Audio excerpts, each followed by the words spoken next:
आज रात्री 10 वाजता संपणार आहे। उद्या कणकवली नगर परिषदेचे नगराध्यक्ष आणि नगरसेवक साठी कणकवलीचे सुज्ञ नागरिक मतदान करणार आहेत आणि त्याआधी नागरिकांशी संवाद साधण्यासाठी आपल्या सगळ्यांच्या माध्यमातून मी आज ही पत्रकार परिषद बोलवलेली आहे। आज रात्री 10 वाजता प्रचार संपेल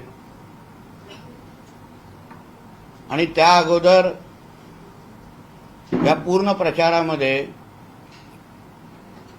सातत्याने आमच्या माध्यमातून म्हणजे भारतीय जनता पक्षाच्या माध्यमातून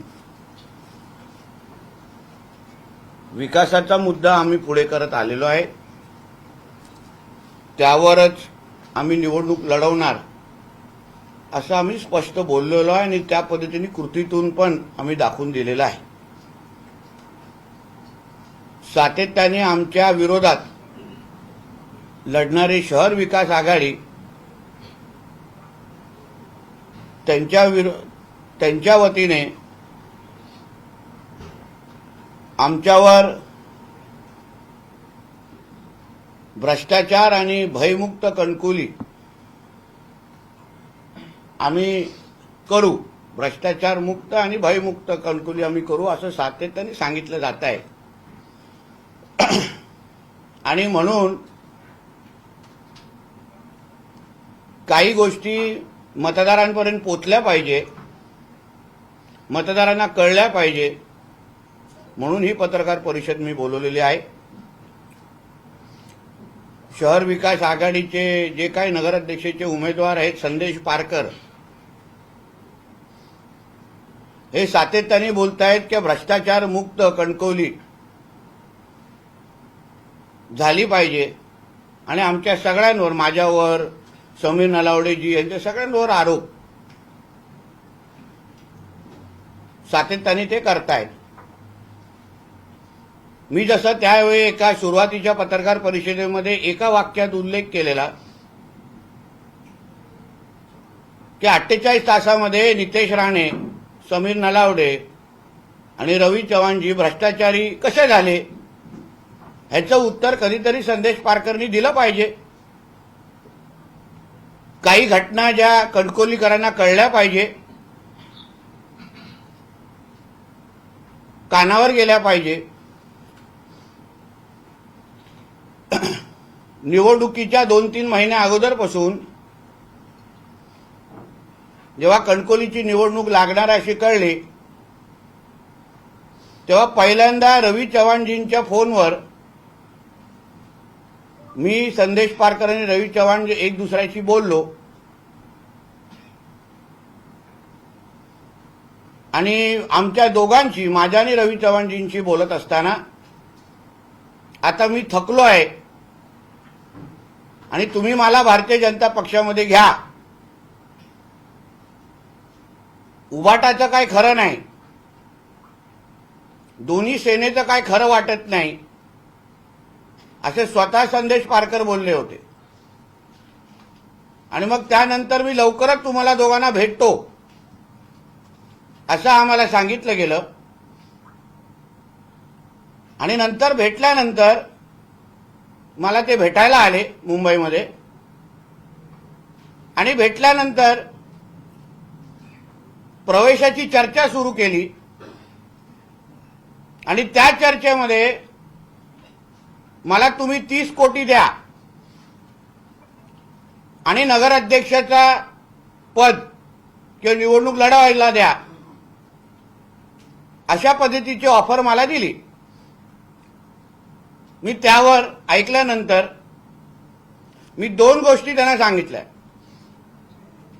एक तर हे आरक्षण ओबीसी ओपन पडल्यानंतर आमच्या वतीने सन्मान्य राणे साहेब, सन्मान्य चव्हाण साहेब आणि आमच्या सगळ्या जणांचं अतिशय स्पष्ट ठरलेलं की आमच्या वतीने आदरणीय समीर नलावडेच लढणार, त्याच्यामध्ये काही बदल होणार नाही मी त्यांना सांगितलं। समीर नलावडेजीने एवढ्या वर्षानुवर्ष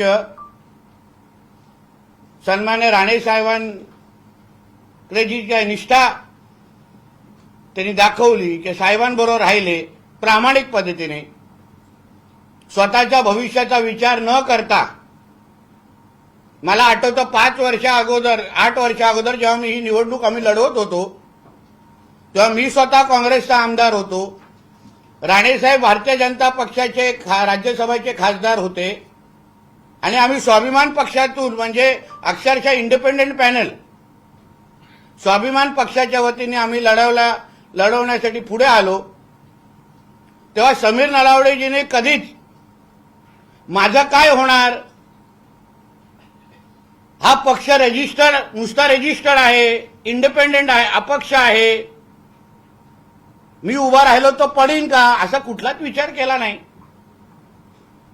राणे साहेबांनी उभं राहायला सांगितलंय म्हणून मी आणि माझे सहकारी उभे राहणार.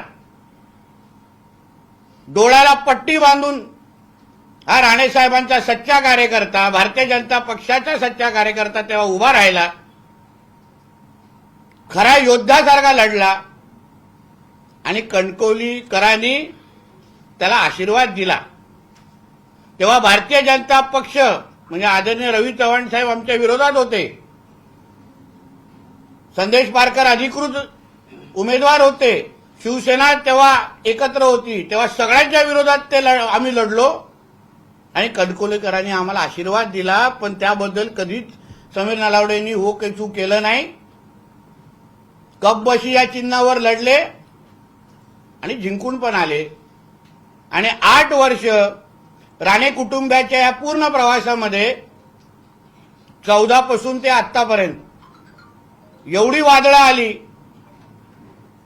अंधार आला, पण कधीच समीर नलावडे सारखे असंख्य आमचे कार्यकर्ते कधी हल्ले नाही, स्वतःबद्दल विचार केला नाही. म्हणून मी त्यांना सांगितलं समीर नलावडेंना डावलून मी करू शकणार नाही, कारण का आम्ही स्वतः बरोबर अशा निष्ठावान कार्यकर्त्यांबरोबर आम्ही त्यांच्यावर कधीच अन्याय करू शकणार नाही. मग कितीही मोठी मला किंमत मोजायला लागली तरी ते मला बोलले तुम्ही विचार करा, मला निवडणूक लढवायची आहे. मी त्यांना हेही सांगितलं तुम्ही आत्ताच हल्ली विधानसभा तुम्ही हरलेला आहात, तुमची इच्छा असेल तर मी तुमच्या मुलाला त्या पॅनलमध्ये घेतो, तुम्ही तुमच्या पुढच्या पिढीला आणा, त्यांना आपण उभं करू, त्यांना तुम्ही आशीर्वाद द्या, असं मी त्यांना आवर्जून सांगितलं. मला वारंवार तुम्ही हे जे काही राजकीय आत्महत्या करत चाललेला आहात ते चुकीचं आहे.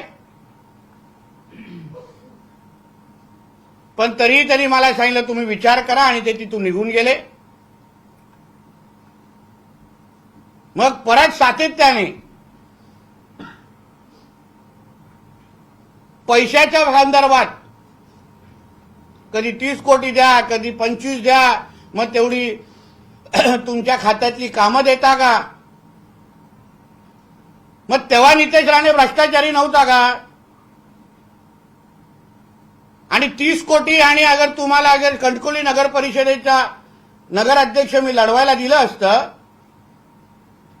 तरी नितेश राणे भ्रष्टाचारी झाला असता का? तरी तुम्हाला कणकवली भयमुक्त आणि भ्रष्टाचार मुक्त करायला वाटली असती का? तुम्ही एवढ्यांदा मला भेटले, चव्हाण साहेबांना भेटले, तरी तुमच्या केसाला तरी धक्का लागला का?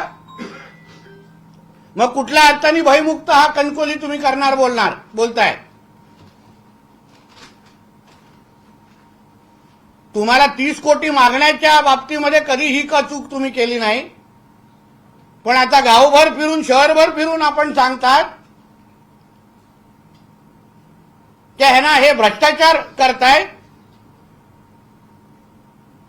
मग याही बाबतीमध्ये जरा कणकवलीकरांना तुम्ही उत्तर द्या की नितेश राणेंनी आणि रवी चव्हाण साहेबांनी भारतीय जनता पक्षाने तुम्हाला कणकवलीची निवडणूक लढवायला दिली असती, 30 कोटी दिले असते, तरीही नितेश राणे भ्रष्टाचारी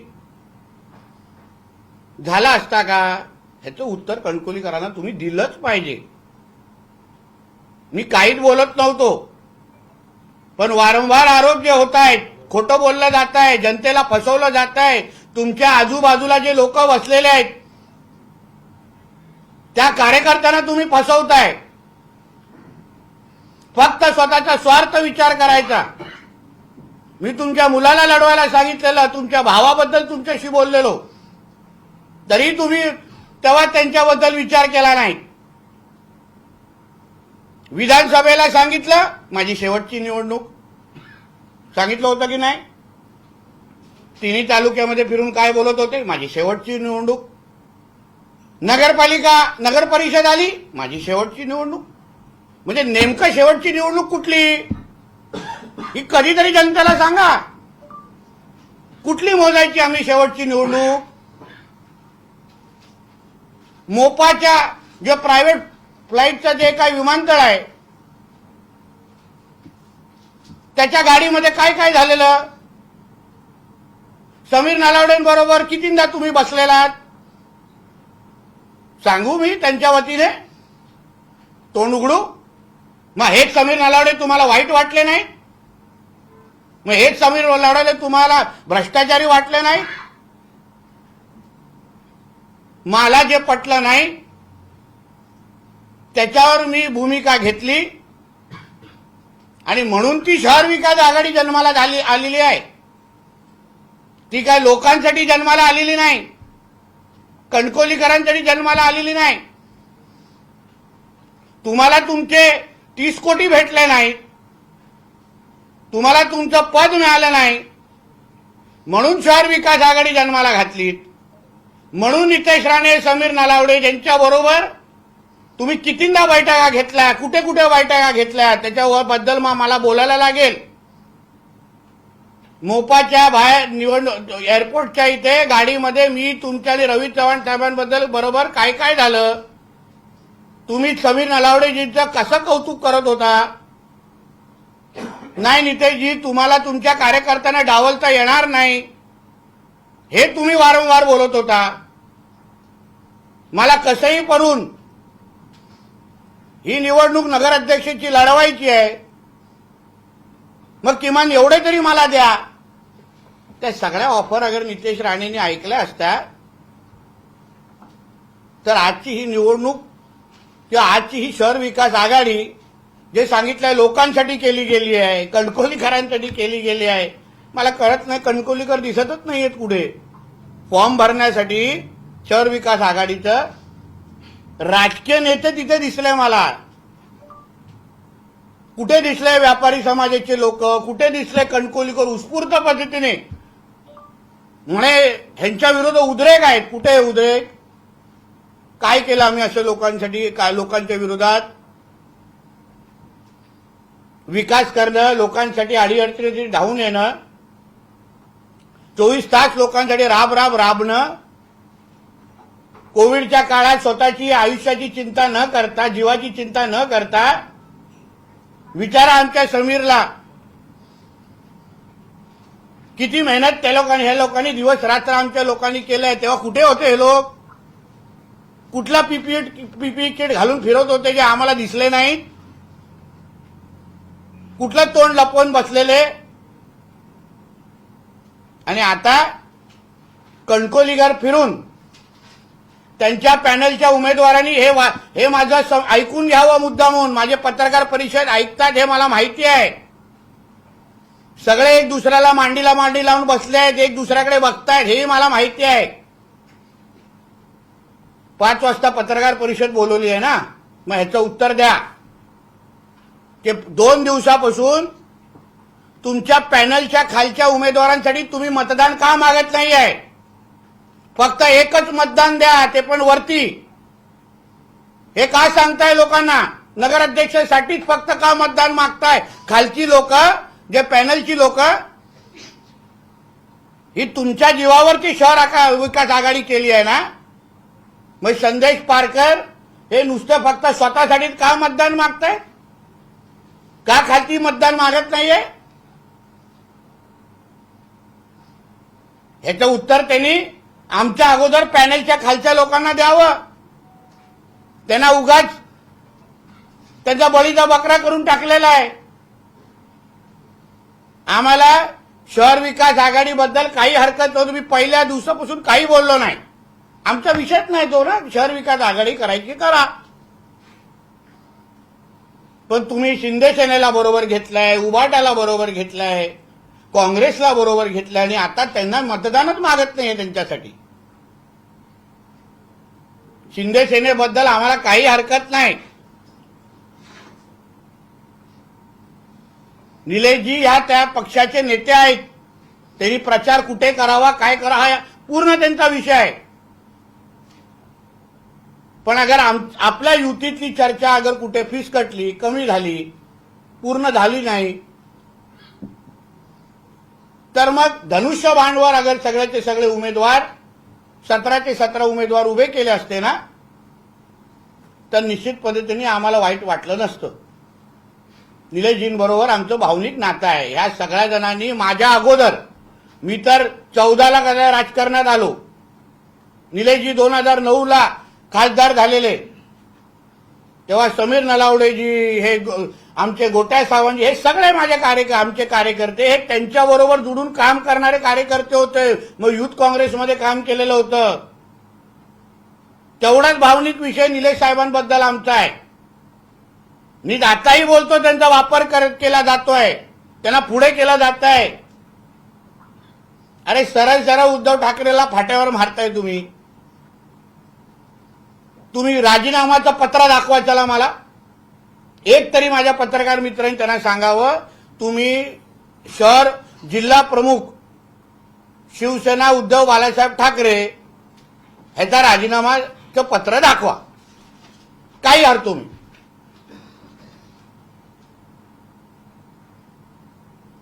मग कुठल्या तोंडाने तुम्ही ह्या सगळ्या गोष्टी खोटं बोलताय लोकांशी? काय अर्थ आहे ह्या सगळ्या गोष्टीला? तुम्हाला तुमच्या बॅनरवर नारायण राणे साहेबांचा मुलगा तिथे लावून मतदान मागायसारखं वाटतं. एवढा उद्धव ठाकरेचा कचरा करायचा आहे तुम्हाला की त्यांच्या जिल्हा प्रमुख त्याला उद्धव ठाकरेचं साधं चिन्ह पण घ्यायसारखं वाटत नाही, फोटो पण लावायसारखं वाटत नाही. ही उद्धव ठाकरेची लायकी आम्ही नाही काढली, त्याच्या स्वतःच्या जिल्हा प्रमुखांनी काढलेली आहे, जे अधिकृत आजी जिल्हा प्रमुख आहेत. उद्या ते खरंच जे शिंदे सेनेला सांगतात की मी तुमच्याकडे प्रवेश करतो, खरंच करणार आहेत की पहिलं विचारा. जे त्यांच्या मांडीला मांडी लावून आता माझी पत्रकार परिषद बघतायत ना, त्यांना विचारा खरंच प्रवेश करणार आहे का. कारण काल तर त्यांनी वैभव नाईक आणि उपरकरांबरोबर पत्रकार परिषद घेतली परत एकदा. म्हणून अशा खोटारडेपणाचा आधार घेऊन जनतेची फसवणूक. अगर संदेश पारकर स्वतःच्या गलिच्छ राजकारण, स्वार्थी राजकारणासाठी, लोकांशी काही लेणं देणं नाही, जनतेशी काही लेणं देणं नाही, कणकोलीशी तर मुळीच नाही, फक्त मी आणि माझ्यासाठी पैसा, एवढं एक कलमी कार्यक्रम आहे. मी खोटं बोलत असेल ना, चला बाबांच्या दरबारात आणि मी तिथे उभा राहतो, बोलू सगळ्या बाबांच्या समोर, बालचंद्र महाराजांच्या मठात, चला चला मी उभा राहतो आणि जो सांगा नितेश राणे खोटं बोलतोय, चला आमच्या स्वयंभूच्या इथे उभा राहू आणि सांगू, तिथे उभा राहू आणि सांगू की नितेश राणे खोटं बोलतोय. आम्ही काय बोलत नाही म्हणून आम्ही काय आरोप सहन करणाऱ्यापैकी नाही. जेव्हा ह्या प्रस्तावाबद्दल की तुम्हाला संदेश पारकरांना भारतीय जनता पक्षामध्ये घ्यायचं की नाही, या बाबतीमध्ये जेव्हा मी स्वतः राणे साहेबांशी बोललो, कारण मला त्यांच्याशी, ते आमचे नेते आहेत, त्याची परवानगी घ्यायला लागते. राणे साहेबांनी पण मला स्पष्ट नकार दिला, नितेश तू अशा लोकांना पक्षामध्ये घेऊ नकोस, बिलकुल गरज नाही तुला. तुम्ही लोकांनी काम केलंय, तू असेल, समीर नलावडे असतील, तुम्ही लोकांनी कामं केली आहेत लोकांची. मला स्पष्ट एक्झॅक्ट वाक्य बोलायचं तर अशा चपटा पायाच्या लोकांना पक्षात घेऊ नका, हे राणे साहेबांचं वाक्य.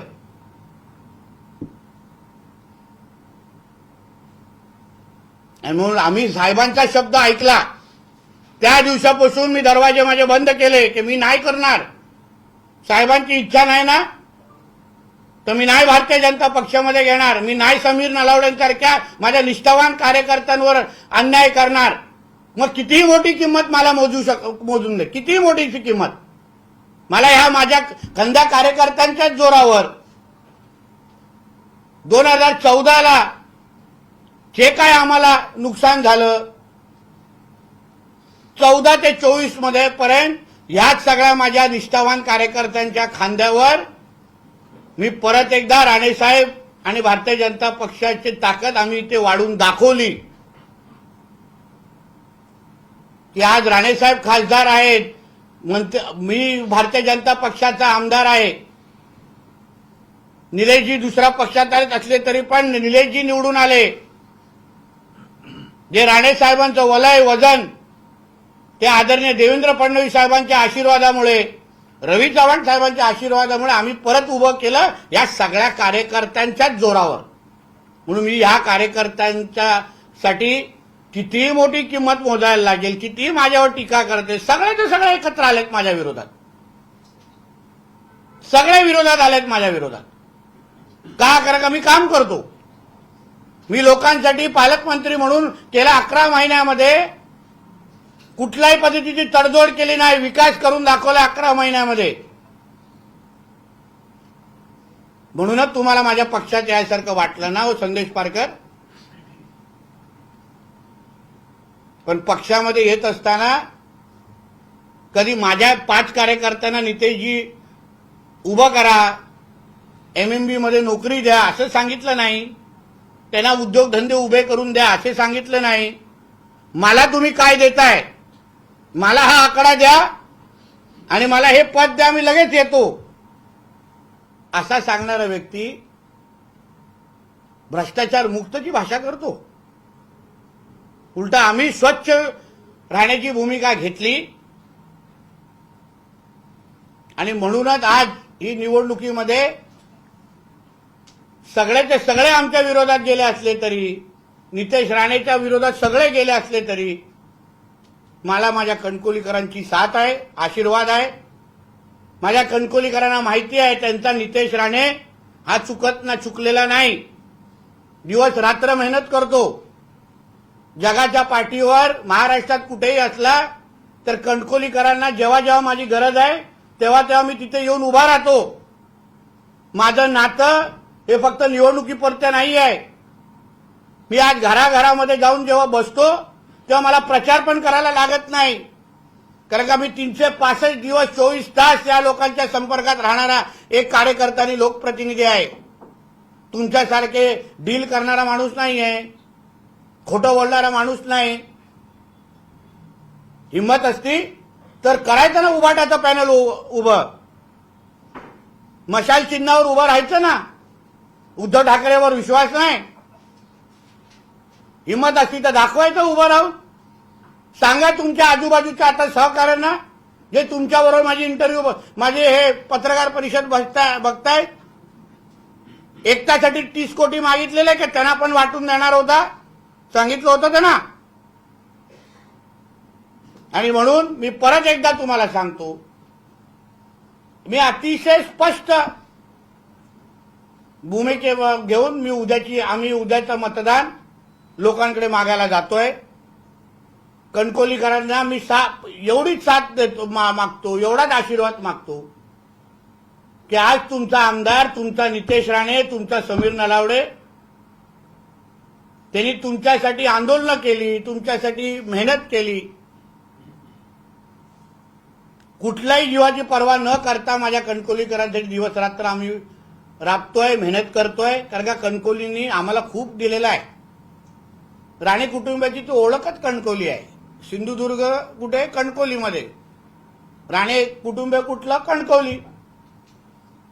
म्हणून राणे साहेबांकडून, मोठ्या साहेबांकडून आमच्या कणकवली काढून घेण्याची हे जे काय मनसुबे तुम्ही आखताय ना, खोटं बोलून, लोकांना फसून, लोकांना सोडा, तुमच्या सहकार्यांना फसवताय. शहर विकास आघाडीमधल्या तुमच्या त्या उमेदवारांना फसवताय. कालपासून एक एक मत का मागताय ना, सांगा त्यांना, उत्तर द्या त्यांना. नाहीतर त्या उमेदवाराला सांगीन, मला फोन करा तुम्ही, मी कणकवलीत बसलेलो आहे, मी तुम्हाला पुरावे द्यायसाठी तयार आहे, कुठे कुठे एक एक मत मागितलं जात आहे. मी व्हॉइस रेकॉर्डिंग दाखवतो तुम्हाला, कुठे कुठे एक मत मागितलं जात आहे.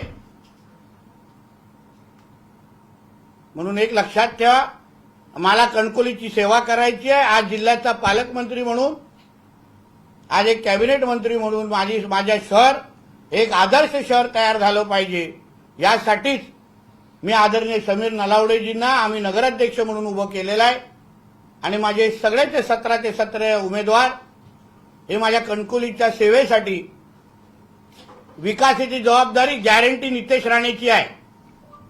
आज 5 वर्षाच्या मतदानाच्या 1 दिवसाच्या अगोदरची माझी ही पत्रकार परिषद मी माझ्या मतदार बंधू भगिनींना सांगेन, तुम्ही आपल्या फोनमध्ये सेव्ह करून ठेवा.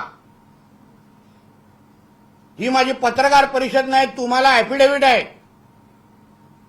की 5 वर्ष तुमचा असा विकास करून दाखवीन या शहराचा असा चेहरा मोहरा बदलून दाखवीन, असा एक आदर्श शहर बनवून दाखवीन की तुम्हाला अभिमान वाटेल की तुम्ही ज्या शहरामध्ये राहताय ते एक जागतिक दर्जाचं शहर आहे, चांगल्याच्या चांगले प्रकल्प त्या शहरामध्ये आहेत. असं शहर बनवून दाखवण्याची गॅरंटी ही माझी असेल, जबाबदारी माझी असेल, हे मी या पत्रकार परिषदेच्या निमित्ताने आपल्याला सांगतो. म्हणून उद्या सकाळी माझ्या प्रिय मतदार बंधू भगिनींना आणि तरुण मित्रांना सांगेन, आपण मोठ्या संख्येने बाहेर यावं आणि परत एकदा भारतीय जनता पक्ष, आदरणीय देवेंद्र फडणवीस साहेब मुख्यमंत्री, ज्यांनी आपल्याला आज सकाळीच आवाहन केलेलं आहे, आदरणीय पंतप्रधान आमचे नरेंद्र मोदी साहेब, आपले दादा आदरणीय राणे साहेब, आदरणीय रवी चव्हाण साहेब, या सगळ्या जणांचा साथ घेऊन, आशीर्वाद घेऊन आम्ही आपला मतदानारूपी आशीर्वाद मागण्यासाठी उद्या सकाळी आपण मोठ्या संख्येने बाहेर यावं आणि अशा फसवणूक करणाऱ्या लोकांना, खोटं बोलणाऱ्या आणि स्वार्थी लोकांना कणकवलीपासून दूर ठेवावं, एवढीच विनंती ह्या निमित्ताने करतो. धन्यवाद.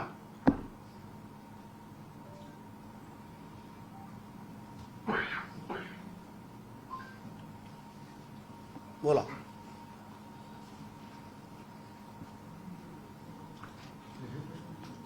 साहेब, मागच्या 5 वर्षाच्या निवडणुकांमध्ये तुम्ही कणकवलीच्या विकासाचं एक विजन मांडलं, त्यामध्ये प्रामुख्याने पोद्दार सारखं स्कूल असेल किंवा दानवली नदीवरचा बंधारा असेल, स्पोर्ट कॉम्प्लेक्स असेल, अनेक बाबी पूर्तता झाल्या. मात्र पुढच्या 5 वर्षासाठी तुम्ही अशी कोणती ठोस कामं कणकवलीकरांसमोर मांडताय की ती तुमची पुढच्या 5 वर्षात पूर्ण होईल? मग असंख्य महत्वाची कामं. त्या दिवशीचा अगर तुम्ही माझी पत्रकार परिषद पाहिली, मी कागद हातात न घेता मी सगळे अतिशय विस्तृत पद्धतीने या कणकवली शहराला आर्थिक दृष्टिकोनातून महत्त्व वाढवण्यासाठी, कारण का त्याही दिवशी जसं मी तुम्हाला बोललो की आपण आपल्या इकडे हा फ्लायओव्हर झाल्यानंतर बरेपैकी आपल्या बाजारपेठाचं महत्त्व थोडं 40% तरी किमान कमी झालेलं आहे.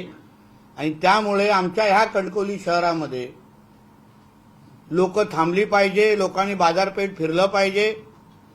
म्हणून ह्या कणकवलीमध्ये एक चांगला अम्युजमेंट पार्क उभं करणं. उदाहरण, तुम्ही मुंबई पुणे हायवेवर जात असताना तुम्हाला खोपोलीमध्ये लेफ्ट मारून इमॅजिकाला जायची संधी भेटते, त्याच्यामुळे तुम्ही तिथे थांबता, काही तास खोपोलीमध्ये घालवता, शहरामध्ये गुंतवणूक करता. तसंच एक चांगलं अम्युजमेंट पार्क आमच्या कणकवलीमध्ये समीर नलावडेजींची चर्चा करून मी ते उभं करण्याचा शब्द देतो. ती तयारी माझी सगळ्या आहे, त्या दृष्टिकोनातून माझं बोलणं सुरू आहे.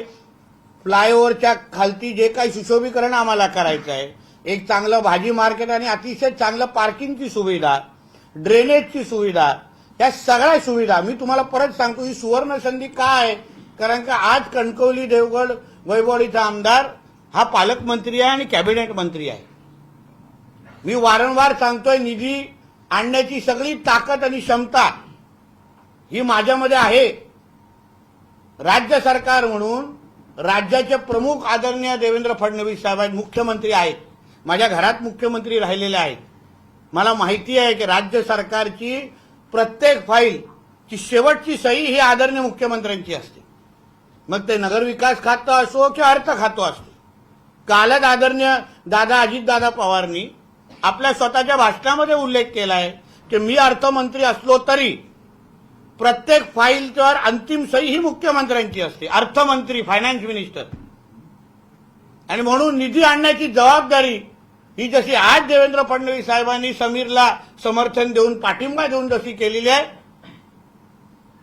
तसं येणाऱ्या 5 वर्षामध्ये कणकवलीला लागेल तेवढी निधी. आता त्यांचेच स्वतःचे मंत्री उदय सामंतजी काय बोलतात की बाबा आम्ही पालकमंत्र्याकडे जाऊन निधी मागू शहर विकास आघाडीच्या व्यासपीठावर. मग ह्यापेक्षा पालकमंत्र्यांच्याच पक्षाच्या नगराध्यक्ष उमेदवाराला तुम्ही थेट निवडून दिलं तर तुम्हाला अशा पद्धतीने फ्लायओव्हर येण्याची गरजच नाहीये. थेट कणकवलीमध्ये या ना. असं कशाला फिरून येण्याची गरज आहे? थेट या कणकवलीमध्ये, थेट भारतीय जनता पक्ष म्हणून या. भारतीय जनता पक्ष म्हणून थेट सांगा की आम्हाला निधी द्या. आम्ही समीरला कोण नाही बोलणार आहे? फडणवीस साहेब आणि सगळेजण आम्ही त्यांच्या बरोबर आहोत. निलेश राणे यांनी जो व्हिडिओ केलेला होता त्यानंतर जे काही वातावरण निर्माण झालं होतं त्यावरून रोहित पवारांनी एक ट्विट केलेलं आहे, भाऊबंदकीचा वाद आम्हाला माहिती आहे कशा पद्धतीनं असतो आणि आता जो वाद निर्माण झालाय असा त्यांनी दावा करत भाजपनं हा वाद निर्माण केलाय आणि त्याच्यावर राणे बंधूंनी किंवा कुटुंबियांनी पडदा टाकावा असं रोहित पवार म्हणतात. ठीक आहे, ते रोहित पवारांची तशा काही सूचना असतील, पण आमच्या कुटुंबामध्ये असं काय वाद होण्याचं काय कारण नाही. परत समजून घ्या, आम्ही सगळे प्रगल्भ लोक आहोत. निलेश राणेजी हे त्यांच्या पक्षाचे नेते आहेत, शिवसेनेचे आमदार आहेत. आता शिवसेनेचे आमदार असताना त्यांनी भारतीय जनता पक्षाचं काम केलं असतं, राष्ट्रवादीचं काम केलं असतं तर तुम्हाला आवडलं असतं का? आवडलं असतं का? आमच्या राणे साहेबांनी हे संस्कारच आमच्यावर टाकलेले आहेत. आम्ही जिथे असतो तिथे 100%, 99% नाही, चायनीज मॉडेल नाही. राणे हे ओरिजिनल. आणि म्हणून ज्या पक्षामध्ये आहोत, भारतीय जनता पक्षामध्ये आहोत, 100% योगदान. शिवसेनेमध्ये आहोत, 100% योगदान, 99%, 99 पण नाही. आणि म्हणून निलेश राणेंची भूमिका त्यांच्या पक्षाच्या अनुसार बरोबर आहे ना, काय हरकत नाही. त्यांनी त्या पक्षाच्या वतीने ते येतील, बोलतील, करतील. फक्त आमची सगळ्यांची एवढीच अपेक्षा होती की निलेश साहेबांनी आणि म्हणजे किंवा शिंदे सेनेने अगर ठरवलं असतं ना, जसं आम्ही मालवण असो किंवा सावंतवाडी आणि बाकीच्या भागामध्ये, वेंगुर्ला भागामध्ये आम्ही भारतीय जनता पक्ष म्हणून लढतोय. आम्ही नाही स्वतंत्र पॅनल असं उभं केलंय, कमळ चिन्हावर लढतो. तसं धनुष्य बाणवर अगर लढले असते ना तर अजून सन्मानपूर्वक या सगळ्या गोष्टी झाल्या असत्या. म्हणून ते निलेशजी त्यांच्या जागेवर बरोबर आहेत, ते त्यांचं काम करतात, आम्ही आमच्या पक्षाचं काम करतोय. कळलं ना? म्हणून रोहित पवारांनी आपल्या आपल्या पद्धतीने त्यांनी सूचना दिल्या, त्याच्या सूचनेसाठी आम्ही आभार. थँक्यू. नितेशजी, काल राज्याचे उपमुख्यमंत्री एकनाथ शिंदे सिंधुदुर्गात होते आणि त्यांनी म्हटलं आहे की आम्ही शेवटपर्यंत प्रयत्नशील होतो. आमची आग्रही भूमिका होती की युती व्हावी, जशी राणे साहेबांची इच्छा होती तशी आमची. अहो, राणे साहेबांची ही इच्छा होती दिनेशजी की शहर विकास आघाडी नाही व्हावी. शिंदे साहेबांनी उद्धव ठाकरेंबरोबर नाही यावं. ह्याच खुर्चीवर बसून राणे साहेबांनी पत्रकार परिषद घेतली. काय हो, तेव्हा दिनेश दुखंडे नव्हते इकडे. याच खुर्चीवर बसलेले राणे साहेब, तेव्हा त्यांनी व्यक्त केलेलं की आम्ही एकनाथ शिंदे साहेबांशी मी स्वतः बोलणार, उद्धव ठाकरे बरोबर जायचं नाही. त्याबद्दल तुम्ही कधीच विचारत नाही. तुम्हाला क्लिप पाठवतो पत्रकार परिषदेची.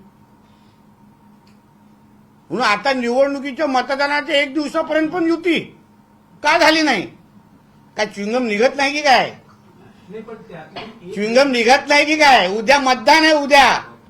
तुम्ही मला वाटतं 5 तारीख 10 तारीख 31 डिसेंबरला पण तेच प्रश्न विचाराल. नाही, पण त्याची एक घटना अशीही होती की सुरुवातीला एकनाथ शिंदेचे तुमच्या बॅनरवर म्हणजे महायुतीच्या बॅनरवर फोटो होते आणि नंतर जेव्हा असा निर्णय झाला की वेगवेगळे लढणार किंवा निर्णय झाला नव्हता तरी त्यांचे फोटो त्या बॅनर विदाऊट निर्णय आम्ही अशा नेत्यांचे अन्य नेत्यांचे बॅनरवर फोटो लावू शकतो का? तुम्ही मला सांगा ना जरा. त्यांची परवानगी न घेता ठीक आहे, कोणाची तरी त्या पद्धतीने चूक झाली, आम्ही सांगितलं बाबा थांबा, युती झाल्यावर सन्मानपूर्वक चांगले बॅनर. अहो शिंदे साहेबांबद्दल केवढं सन्मान आहे ना आमच्या मनामध्ये, ते आम्हाला एक बॅनरवर सांगण्याची गरज नाही आणि कोणाला सिद्ध करण्याची गरज. शिंदे साहेबांना चांगला माहिती आहे. कारण का उद्धव ठाकरेंनी जे त्यांच्यावर केलेला अन्याय तसाच तो अन्याय आदरणीय राणे साहेबांनी पण भोगलेला आणि म्हणून कोणाची परवानगी न घेता युती झाल्याशिवाय कोणाचे असे बॅनरवर फोटो लावणं हे नैतिक दृष्टिकोनातून चुकीचं असल्यामुळे आम्ही तो विषय टाळला. उलट त्याचं कौतुक झालं पाहिजे. मंत्री आशिष शेलार यांनी या मुद्द्यावर प्रतिक्रिया दिली आहे. त्यांनी म्हटलंय की उभाटासोबत जे गेले त्यांच्या हाती त्यांनी मातीच टाकली, कणकवलीत सुद्धा पराभवात त्यांच्या हाती लागला असं त्यांनी म्हटलं. अहो परकर का उबाटा हे लोक ना उद्धव ठाकरेचे पण होऊ शकले नाहीत. संदेश पारकरांनी त्याचाच कचरा करून टाकलाय. म्हणजे तुम्ही सांगा उबाटाच्या जिल्हा प्रमुखालाच वाटत नाही काही मशाल चिन्ह वापरावं, कितीच कचरा करणार त्या उद्धव ठाकरेचा. काही लिमिट आहे की नाही? म्हणजे तुम्हाला वाटलं नाही की माझ्या पक्षाच्या पक्षप्रमुखाचे चिन्ह घ्यावं? एवढं मशालवर राग आहे. प्रचार संपायला काही तास शिल्लक आहेत. निवडणूक आयोगानं 20 नेत्यांची एक यादी तयार केली ज्यामध्ये प्रलोभनं दाखवली गेली होती. त्यांच्या विरोधात म्हणजे त्यांच्या विरोधात कारवाई करायचं निवडणूक आयोग ठरवते, ज्यामध्ये एकनाथ शिंदे, अजित पवार, गुलाबराव पाटील, चित्रा वाघ यांचाही समावेश आहे. काय करू? दिग्गज नेत्यांचा समावेश. प्रलोभनं दाखवली म्हणून 20 नेत्यांची एक यादी तयार केलेली आहे निवडणूक आयोगानं. हो ना, तर त्याची माहिती घेतो आणि सांगतो.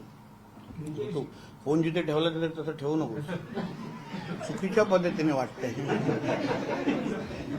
अशा गोष्टी आमच्या कंटकुलीत होत नाहीत.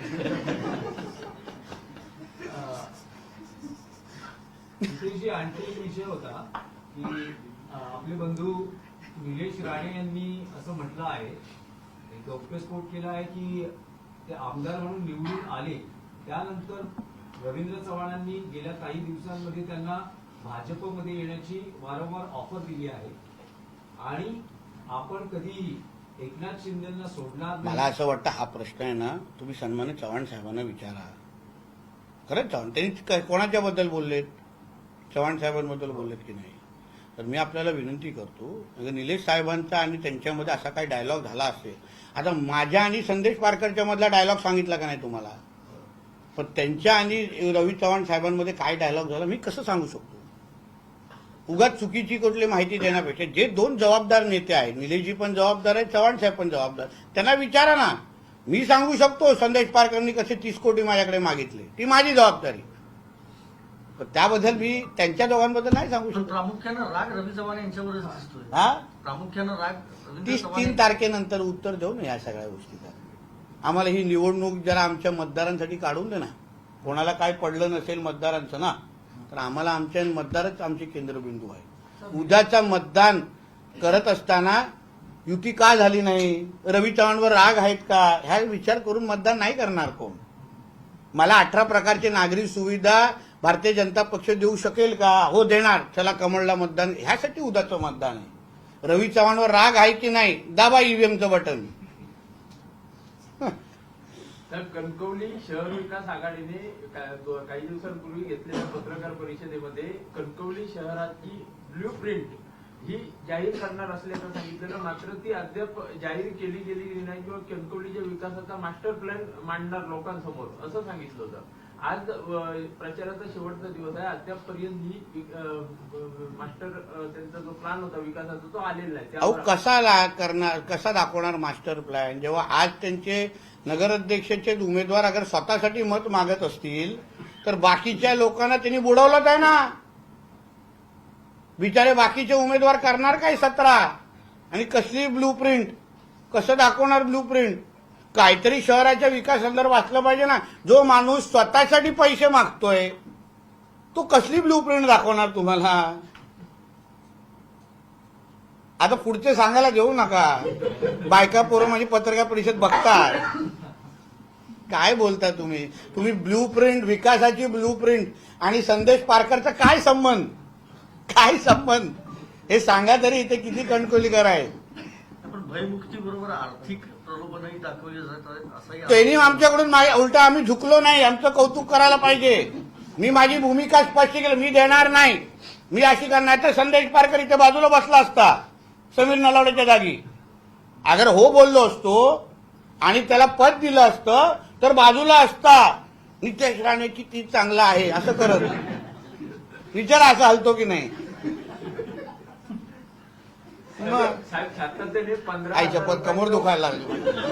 साहेब कणकवलीच्या निवडणुकीमध्ये 10,000 मतदारांना वाटप केलं जात आहे भाजपकडून, असा शहर विकास आघाडीच्या नेत्यांकडून आरोप झाला. परंतु गेले काही दिवस कणकवली शहरामध्ये शहर विकास आघाडीकडून सुद्धा पैशांचं वाटप होत असल्याची चर्चा कणकवलीच्या जनतेमध्ये आहे. तर त्याबाबत आपलं तक्रार करा.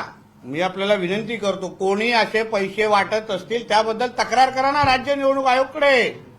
मी दखल घेतो ना त्याची. मी सांगतो ना कारवाई करण्यासाठी. अहो माझा हा आरोप, मला तुम्ही स्पष्ट सांगतो, आज जे आमच्यावर आरोप करणारे उद्या आरोप केले नसते अगर आम्ही त्यांच्या सगळ्या मागण्या पूर्ण केल्या असत्या तर. रवी चव्हाण त्यांचे नेते झाले असते, राणे साहेब त्यांचे नेते झाले असते. नितेश राणे तर एकदमच आवडता नेता झाला असता. मला नितेश राणे का आवडतो असं निबंध लिहिलं असतं. अरे काय बोलू तुम्हाला. म्हणून त्यांनी मला कुठल्या नैतिक दृष्टिकोनातून माझ्यावर आरोप करतायत हे पहिलं त्यांना विचारा. आणि त्यांनी अगर हे आरोप फेटाळले तर त्यांना मी सगळे डिटेल, मी अजून माझ्याकडे आज काय 5 वाजले आहेत, 10 वाजेपर्यंत आहे. मी परत 7 वाजता पत्रकार परिषद घेईन, 8 वाजता घेईन, 9 वाजता आरोप नकारून दाखवावं त्यांनी. शिवसेना भाजप फक्त एकत्र आहे. दीपक केसरकर काल असं म्हणाले की भाजपला मत म्हणजे विरोधकांना मत, हं? भाजपला मत म्हणजे विरोधकांना मत. असं कुठले विरोधक. अरे विरोधकच संपलेत. महाविकास आघाडी आम्हीच खेळतोय इथे. महाविकास आघाडी दुर्बीण घेऊन पण दिसत नाहीये. भारतीय जनता पक्षाच्या आमचे फडणवीस साहेबांबरोबर, अमित शाह साहेबांबरोबर, दीपक केसरकर साहेबांचे एवढे चांगले संबंध आहेत. त्यांचा एक पाय भाजप, दुसरा पाय शिवसेनेमध्ये आहे. या सगळ्या हा निवडणुकीमध्ये थांब ना जरा, व्यवस्थित उत्तर. काय प्रॉब्लेम आहे तुला. कोल्हापूर सुखरूप पाठवतो. कॉन्क्रीटचा रस्ता केला मी गगनबावड्याचा, बघ जरा. मग ते 2024ला भारतीय जनता पक्षाच्या वतीने लढवणार होते आमदारकी. विचारा हा की नाही आमचे दीपक केसरकर साहेब. सांगा ना. अहो काय, मी आतापर्यंत नैतिकता पाळली. मी काय बोललो नाही. बोलण्यासारखं खूप आहे. पण शेवटी ही निवडणूकच अगर तुम्ही दुसरीकडे भरकटत असाल ना तर मला 10%च बोलायला लागला आता. म्हणून माझं म्हणणं आहे की मतदारांना खोटं बोलू नका. मतदारांशी खरं बोलून तुम्ही मतदान मागा. भारतीय जनता पक्षाला तुम्हाला एवढी काय एलर्जी होते हे आम्हाला माहीत नाही. कारण का तुम्ही सगळ्या बाबतीमध्ये भारतीय जनता पक्षाच्याच नेत्या मंडळांना मदत मागतात, त्यांनाच मानता. आदरणीय शिंदे साहेब पण दिल्लीमध्ये जाऊन आमच्याच अमित शाह साहेबांना भेटतात. मग काल जेव्हा शिंदे साहेब आमच्या जिल्ह्यामध्ये आले, का कणकवलीत आले नाही प्रचाराला. का आले नाही. कारण त्यांनाच मुळामध्ये हे सगळ्या गोष्टी कदाचित आवडल्या नसतील. जे त्यांच्या जे नेत्यांनी का जे थेरं करून ठेवले आहेत ना, उगाच निलेश साहेबांना पुढे केलंय. संदेश पारकरची अशी वेळ आली आहे ना, राणे साहेब एका राणेचा फोटो बॅनरवर लावून मतदान मागायला लागतंय. विचार करा, ही नारायण राणे साहेबांची ताकद आहे आणि ही आमच्या कणकवलीची ताकद आहे. तुझी हिंमत असते ना, उद्धव ठाकरेचा फोटो लाव. का गप्प बसलाय वैभव नाईक आणि त्यांचा तो युवा प्रमुख, त्याचा भाऊ का गप्प बसलाय. उद्धव राणे साहेबांच्या मुलाचा फोटो लावून तुम्हाला मतदार मागण्याची पाळी तुमच्यावर आलेली आहे. कारण तुमचा उद्धव ठाकरे तुम्ही स्वीकारले का संपलेला आहे तो. बोल. महायुतीतले सगळे नेते आता अरे थांबा ना, हे थांब ना नितेशजी, मी पुढे पळत नाही, थांब ना, ह्याचं घेतो ना, तुमचं विधान आता तुम्ही जे केलं त्याबद्दल विचारायचं आहे की तुम्ही थांबा, ह्याचं घेतो पहिले. नगरपालिका नगरपंचायतीच्या सगळ्या या निवडणुकीमध्ये मुख्यमंत्री, दोन्ही उपमुख्यमंत्री, तुम्ही सगळे महायुतीतले नेते पायाला भिंगरी लावून सगळे प्रचार करताय, मात्र ठाकरे बंधू मुंबईच्या बाहेर कुठेच दिसले नाही प्रचाराला. अरे कुर्ता खराब होणार ना, भांग बिंग खराब होईल ना, अशी हवा बिवा लागेल आम्हाला धूळविळची सवय आहे, ते काय मेकअप बिकअप खराब होतो ना त्याच्यामुळे, घाम बी येईल. कारण मुंबई महापालिकेसाठीच त्यांचा प्रयत्न चाललाय टोका. मुंबई महापालिकेमध्ये हिंदुत्वाचा झेंडा फडकणार, भारतीय जनता पक्ष आणि महायुतीचा झेंडा फडकणार. आमची मुंबईचा डीएनए हा हिंदुत्वाचा आहे आणि म्हणून हे दोघं कितीही एकत्र आले तरी या जिहादी हृदय सम्राटकडे आमची मुंबई आम्ही द्यायला देणार नाही. आदरणीय देवेंद्र फडणवीस साहेब, आदरणीय आमचे अमित साटम यांच्या नेतृत्वाखाली हिंदुत्वाचा भगवा झेंडा तिथे डौलानी मुंबई महापालिकेवर फडकणार, एवढं तुम्हाला स्पष्ट सांगतो. महायुतीचा भगवा फडकणार. नितेशजी, तुम्ही असं म्हणालात की दीपक केसरकर यांचा एक पाय शिवसेनेत आहे तर दुसरा पाय भाजपमध्ये आहे हो. आणि 2024ला ते भाजपमधूनच निवडणूक लढवण्याच्या तयारीत होते. 2029ला दीपक केसरकर 100% भाजपचा भाग असू शकतात का? आता तुम्ही इथून 35 मिनिटावर जा आणि सावंतवाडीमध्ये विचारा त्यांना, नाही, तुमच्याकडे इतकी माहिती आहे म्हणून म्हटलं पूर्ण त्यांना सांगा. पहिलं विचारा नितेश राणे बोलतोय खरं आहे की नाही, बाकीचं तेच सांगतील, बाकीचं ते सांगतील ना. आणि 29चा प्रश्न तुम्ही 29च्या सुरुवातीला मला विचारा, आता नको. नाही, रवींद्र चव्हाण साहेबांची घोषणा आहे 100% भाजप. तुम्ही मला एक सांगा, कुठला पक्ष असा स्वतःच्या ताकदीवर 100% वाढवण्याची इच्छा नसलेला एक पक्ष मला तुम्ही दाखवा. दिनेशजी, प्रत्येकाची दिनेशजी इच्छा आहे की माझा पक्ष 100% या राज्यामध्ये सत्तेमध्ये यावं. आज प्रदेश अध्यक्ष म्हणून त्या खुर्चीवर बसलेले आमचे चव्हाण साहेब यांनी आपल्या पक्ष संघटनेलाच वाव देणं, पक्ष संघटनेलाच वाढवणं ही त्यांची नैतिक जबाबदारी आहे की नाही, आणि म्हणून त्यांच्याकडून तेच वक्तव्य अपेक्षित आहे. सरकार चालवण्याच्या वेळी देवेंद्र फडणवीस साहेबांनी महायुती या सगळ्या गोष्टी बोलणं अतिशय त्यांच्या साजेसर आहे, पण आमचे चव्हाण साहेब बोलत असताना त्यांनी भारतीय जनता पक्षच वाढवणं हे त्यांच्या तोंडातून निघालंच पाहिजे.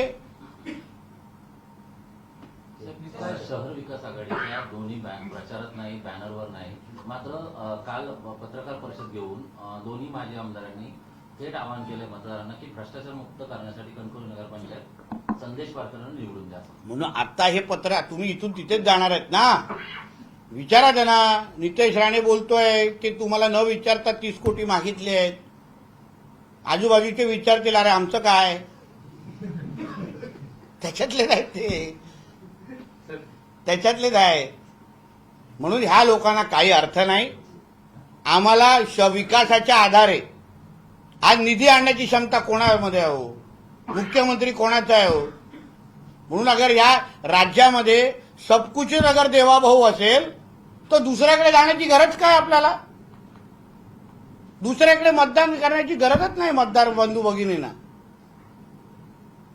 बोला. कणकवलीच्या डीपी प्लॅन संदर्भात गेले काही दिवस चर्चा सुरू होती. नगरपंचायतीची कालावधी संपल्यानंतर हा डीपी प्लॅन जे काम होतं ते थांबलेलं. गेल्या काही दिवसांपासून भाजपच्या पदाधिकाऱ्यांनी या संदर्भात माजी आमदार राजन तेलींवर आरोप केले की शहरामध्ये ठराविक जागांवर जिल्हा परिषद अध्यक्ष असताना तेलींनी आरक्षणं टाकली.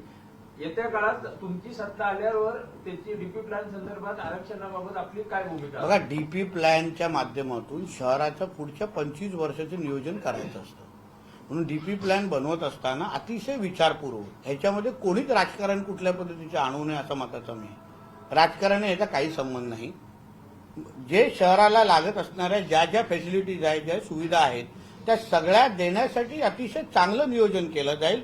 सगळ्याशी चर्चा विनिमय केला जाईल, सगळ्यांशी बोललं जाईल, तज्ज्ञांशी चर्चा केली जाईल आणि कणकवली शहराला एक आदर्श शहर बनवण्यासाठी ज्या डीपी प्लॅनची गरज आहे त्या डीपी प्लॅन तयार केला जाईल आणि त्याची अंमलबजावणी केली जाईल. राणे सर, आता निलेशजी म्हणाले की होणारी युती कुठली रवींद्र चव्हाणांमुळे आणि रवींद्र चव्हाण राणे साहेबांचा ग्रुप सोडून स्वतःचा ग्रुप तयार करू पाहत आहे, कितपत तथ्य आहे? म्हणजे कुठे म्हणाले? मला आता आता मी ऐकलं नाही, ऐकल्यानंतर उत्तर देईन. मला तुम्हाला परत सांगतोय, यासाठी तुमच्याकडे 4, 5, 6, 7 डिसेंबर आहे ना हो. उद्याच्या मतदानाबद्दल आम्हाला जास्त चिंता आहे की उद्याच्या मतदान हे आमच्या मतदार विकासावर केलं पाहिजे, जेणेकरून आमची कणकर. तुम्ही आज उद्या संध्याकाळी इथून जाणार, आम्हालाच राहायचं आहे इथे, आहे की नाही. म्हणून इथले कणकवली कशी असली पाहिजे, इथले वेंगुर्ला कसं असलं पाहिजे, इकडे सावंतवाडी असली पाहिजे, मालवण कसं, ह्याची चिंता आम्हाला असल्यामुळे त्यासाठी आम्ही मतदारांकडे मतदान मागतोय. या उणीधुणी काढण्यासाठी आपल्याकडे 4 तारखेपासून वेळ आहे ना, तेव्हा बोलू ना त्याबद्दल. साहेब, आता मगाशी काही वेळापूर्वी आपण म्हटलात की राणे समर्थकांमुळे हे सारे सर्वजण आपण आहातच, पण सिंधुदुर्ग जिल्ह्यात महायुती न झाल्यामुळे राणे समर्थकांमध्ये सध्या गोंधळलेल्या अवस्थेत आहेत राणे समर्थक, आणि अनेक ठिकाणी काही घडामोडी काही दिवसात. तुम्ही राणे समर्थकांचं मन ओळखतं का आम्ही? नाही. तुम्ही ओळखता का आम्ही? तुम्हाला आमच्याच कुटुंबाबद्दल बोलायचं की यांची अशी गोंधळलेली आहेत, मग आम्ही तर घरी बसलं पाहिजे. मग तुम्हाला तुमच्या चॅनलमध्ये काय चाललंय मी सांगितलं चालेल काय हो? नाही काय हा, कुठे बघून बोलताय? प्रश्न वेगळा आहे. काय प्रश्न वेगळा आहे? काही नाराज असल्या राणे समर्थक. कोण बोललं राणे समर्थक नाराज आहेत? राणे साहेब जिथे आहेत तिथे सगळे अधिकार आमचे राणे साहेबांकडे दिले जातात. राणे साहेब जे बोलतील, जे ठरवतील तेच राणे समर्थक करतात. आणि राणे समर्थक आता भारतीय जनता पक्ष आणि निलेश साहेबांबरोबर पण आहे. म्हणून राणे समर्थकांचं मन ओळखणं आणि त्यांची काळजी घेणं हे आमचं काम आहे. कोणी दुसऱ्याने त्याच्यामध्ये पडू नये. काय आव्हान करू शकता त्यांना? त्यासाठी तुमच्याशी बोलायची गरज नाही मला. मी त्यांना घरात बोलून सांगेन. माझे घरचे आहेत ते, आम्ही उठतो बसतो जेवतो एकत्र. त्यासाठी मला मीडियाचा आधार घ्यायची गरज नाही. एजी डॉटर्स प्रकल्पाबाबत आपल्यावर आरोप केले गेले आहेत. संदेश नाही झाला ना तो प्रकल्प. मी 100 प्रकल्प आणले. मी 100 प्रकल्प, त्याच्यामध्ये 2-3 फेल झाले. माझ्या इथे गड नदीचा पण फेल झाला, कारण खडकं सापडली खालती. काय करू मी? ऍक्सिडेंट व्हायला देऊ? नाही झाला तो प्रकल्प, दुसरा आणणार. हे आरोप 30 कोटीने मिळाल्यानंतर झाले असते का? तुम्ही मला तो मुद्दा सांगा ना यार. अरे हे सगळे आता हे खोदतायत. काय बोललं पाहिजे आयला त्याला पैसे नाही मिळाले, काहीतरी बोललं पाहिजे. यासाठी हे कार्यक्रम आहे. या निवडणुकीला अर्थच नाही. नितेश राणे आणि रवी चव्हाण साहेबांनी अगर ती मागणी पूर्ण केली असती तर नितेश राणे वाईट नसता, रवी चव्हाण साहेब वाईट नसते. भारतीय जनता पक्ष हा माझा किती पक्ष आहे असं. म्हणून कशाला पडताय? जाऊन दे ना ते आरोप. त्याला अर्थ नाही आरोपला. शहर विकास आघाडीलाच अर्थ नाही. चला, मला आता वेंगुर्ल्याला माझी बोला थांबा. निवडणूक आयोगानं एक आता म्हटलेलं आहे की कोणाच्याही घरात जाणं किंवा पैशाची चोरी करणं किंवा काही या गोष्टी आयोगाच्या अखत्यारीत येत नाहीत, किंवा या गोष्टी गुन्हा दाखल होत असेल तर ती योग्य गोष्ट आहे. निलेश राणेंवर गुन्हा दाखल झाला त्यानंतर. हो, पण ते आयोग आणि पोलीस खातं बघून घेईल ना. मी अजूनपर्यंत पोलीस खातं जॉईन केलं नाही. चला, थँक्यू. कुठे पळतोय रे? एवढ्यासाठीच पळतोच वाटतो. आता एवढंच आहे का? चला, थँक्यू. त्याला एवढं आहे पाहिजे. चला, थँक्यू.